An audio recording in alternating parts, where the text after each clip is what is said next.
سب سے پہلے تو میں یہ جاننا چاہتا ہوں کہ یہ ماحولیاتی تبدیلی کیا ہے جس کی وجہ سے ہر سال یہ بارشیں ہو رہی ہے، گرمی بھی شدت اختیار کر رہی ہے؟ صافی صاحب، میں کبھی آپ کسی دریا کے کنارے یا سمندر کے کنارے، اور بالخصوص اگر آپ کسی گاؤں میں ہوں جہاں بہت زیادہ بجلی نہ ہو، اور آپ کبھی کسی دریا کنارے لیٹ جائیں اور آسمان کی طرف دیکھنا شروع کر دیں، تو آپ کو پوری اپنی جو گیلیکسی ہے یا گیلیکٹیکل سسٹم ہے وہ دور پار سے نظر آنا شروع ہو جاتا ہے، اور تھوڑی دیر میں آپ کو احساس ہوتا ہے کہ یہ جتنے بھی بڑے بڑے پتھر،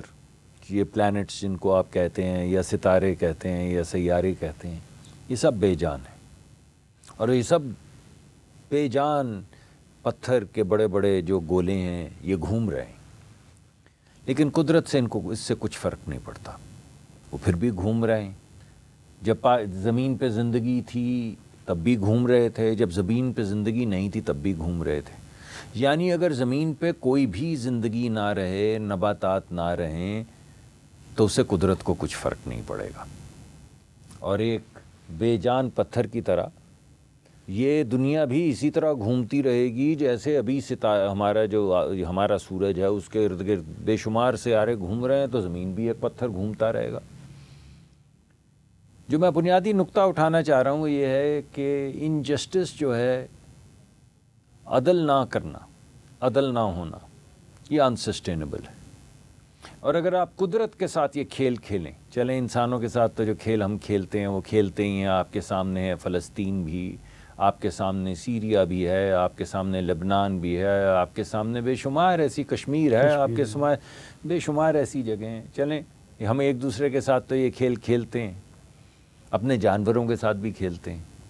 ابھی کچھ سال پہلے تک چند گنی چنی ویلز رہ گئی تھی، بلو ویل، جو ہماری ڈاکیومنٹڈ ہسٹری ہے اس میں غالباً سب سے بڑا کریچر ہے، تو چند رہ گئے تھے، پھر ان کو بچانے کی کوشش کی، اب شاید کچھ تعداد بڑھ گئی ہے، تو ہم آپس میں تو یہ کھیل کھیلتے ہیں، لیکن اگر یہ قدرت سے کھیل کھیلیں گے اور کھیلتے چلے جائیں گے تو قدرت کو کچھ فرق نہیں پڑتا، جہاں اتنے بے جان پتھر وہاں پہ ایک اور بے جان پتھر۔ تو یہ تو پہلی بات ہے جو میں آپ کے سامنے رکھنا چاہتا تھا۔ اب ہو کیا رہا ہے؟ ہو یہ رہا ہے صاحب کہ نہ صرف ہم قدرت کے ساتھ یہ کھیل کھیل رہے ہیں، بلکہ اس میں جو اہم چیز ہے وہ یہ ہے کہ کچھ ممالک ہی یہ کھیل کھیل رہے ہیں، یعنی دنیا کے 2 بڑے ممالک تقریباً 45 سے 47% کاربن ڈائی آکسائڈ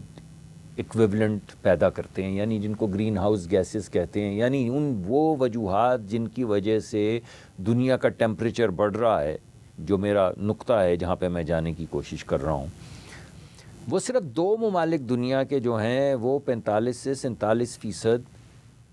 کاربن ڈائی آکسائڈ پیدا کرتے ہیں، اور ان میں سے ایک ملک نے باقی ساری دنیا کو کہا بھاگ جاؤ، ہم نہیں کسی بھی ٹریٹی کا حصہ، کوئی کلائمیٹ نہیں ہے، اور اگر ہے تو تم لوگ جانو اپنے کام سے کام رکھو، ہم تو وہی کام کریں گے، کوئلہ جلائیں گے، اپنے ملک میں ترقی کریں گے، اپنے ملک کے اندر معیشت کو دیکھیں گے، باقی دنیا اپنا انتظام کرے۔ اسی طرح اگر آپ دنیا کے 7-8 بڑے ممالک دیکھ لیں تو وہ تقریباً 70% دنیا کی ڈسٹرکشن، یعنی جس کو آپ ماحولیاتی تبدیلی کہہ رہے ہیں، وہ ہمارے آپ کے بچپن کے زمانے میں وہ ایک نئی گیم آئی تھی پیک مین، وہ جو پیک مین چیزیں کھاتا، دانے کھاتا رہتا تھا، تو یہ وہ 8-10 ممالک ہیں جو پیک مین ہیں، جو ہماری یعنی یہ نظام پورا جو ماحول کا ہے اسے کھا رہے ہیں، 70%، تو نقصان پوری دنیا اٹھا رہی ہے،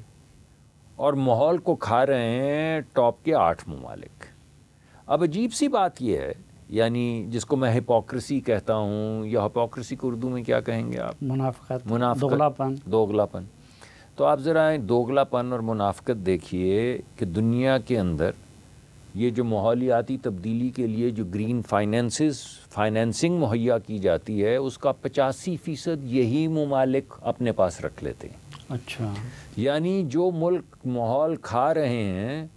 وہی وہ پیسے جو ان لوگوں کو ملنے چاہیے جو اس ماحول سے متاثر ہو رہے ہیں، بجائے اس کے کہ ان کو یہ پیسے دیے جائیں، یہی 8 ممالک خود کہتے ہیں آپس میں ہی بانٹ لیتے ہیں یار یہ پیسے،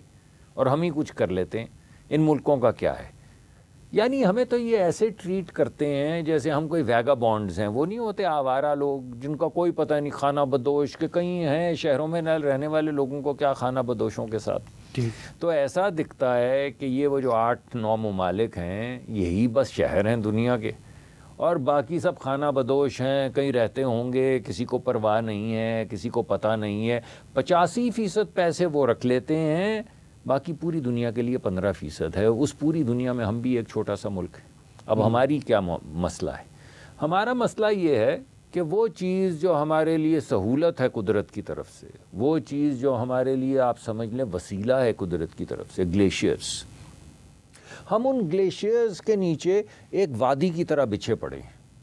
میں ہمالیہ، ویسے تو ہماری کئی رینجز ہیں، ہندو کش ہے، لیکن میں ہمالائن رینج، اگرچہ وہ ایک رینج ہے لیکن آسانی پیدا کرنے کے لیے عوام کے لیے، کہ ہم وہ گلیشیئر 7-8 ہزار گلیشیئرز جو پاکستان میں دنیا کے بڑے ترین گلیشیئرز ہیں، یعنی نارتھ پول اور یہ دوسرے پول کے علاوہ پاکستان کو 3rd پول کہا جاتا ہے، یعنی اس سے زیادہ گلیشیئرز کسی اور جگہ پہ نہیں ہیں، اتنے بڑے گلیشیئرز 3rd پول میں ہم رہتے ہیں، اور یہی ہمارے لیے قدرت کا وسیلہ ہے کہ وہاں پہ گلیشیئرز ہیں، وہاں سے پانی بہتا ہے، وہاں سے مائٹی انڈس نکلتا ہے، ہم کھیتی باڑی کرتے ہیں، ہماری پوری سویلائزیشن اس کے ارد گرد آباد ہے، ہم اسے انڈس ویلی سویلائزیشن کہتے ہیں، ہم اس کو دریا نہیں کہتے، ہم اس کو انڈس ویلی سویلائزیشن کہتے ہیں، رائٹ؟ لیکن وہی ایک طرح سے اب عذاب ہے کہ وہی گلیشیئر جو باقی 8 ممالک جنہیں کھا رہے ہیں، گرمی پیدا کر رہے ہیں، کاربن ڈائی آکسائڈ یا گرین ہاؤسز پیدا کر رہے ہیں، گیسز پیدا کر رہے ہیں، جس کے ذریعے ٹیمپریچر بڑھ رہا ہے، وہ ٹیمپریچر بڑھنے کا عذاب یہ ہے کہ وہی گلیشیئر جو ہیں وہ زیادہ تیزی سے پگھل رہے ہیں۔ جب وہ زیادہ تیزی سے پگھلتے ہیں وہی تو سیلاب آتے ہیں، اور سیلاب آتے ہیں بستی میں، بستی ہے پہاڑوں کے دامن میں ہے پاکستان، اور اس میں بھی جو یہ F6 F7 Clifton defence Gulberg میں رہنے والے لوگ ہیں، یہ ان کا مسئلہ نہیں ہے، ان کا بھی مسئلہ ہو جاتا ہے، بارش کبھی زیادہ ہو جائے جیسے کراچی میں ہوئی، مگر بڑا مسئلہ ان کا نہیں ہے۔ مسئلہ تو غریب لوگوں کا ہے، ان غریب لوگوں کا جو ایسے قدرت نے جہاں سے نالا گزارا انہوں نے وہیں پہ کھیتی باڑی کر لی، وہیں پہ آباد ہو گئے اس کے آس پاس۔ وہ جب طوفان آتا ہے تو انہی کو بہا کے لے جاتا ہے، انہی کے مویشی لے جاتا ہے، انہی کی چھتیں گر جاتی ہیں، انہی کے بچے بہہ جاتے ہیں، وہیں پہ لوگ یتیم ہو جاتے ہیں، اور باقی دنیا بھی تماشا دیکھتی ہے۔ اور بعض مرتبہ ہم کوشش تو پوری کرتے ہیں، مگر بعض مرتبہ ہم بھی سوائے آنسو بہانے اور کچھ کمپنسیشن کرنے کے، جو بالکل اس نقصان کا مداوع نہیں کر سکتی، ہم بھی کچھ لاچار ہو جاتے ہیں۔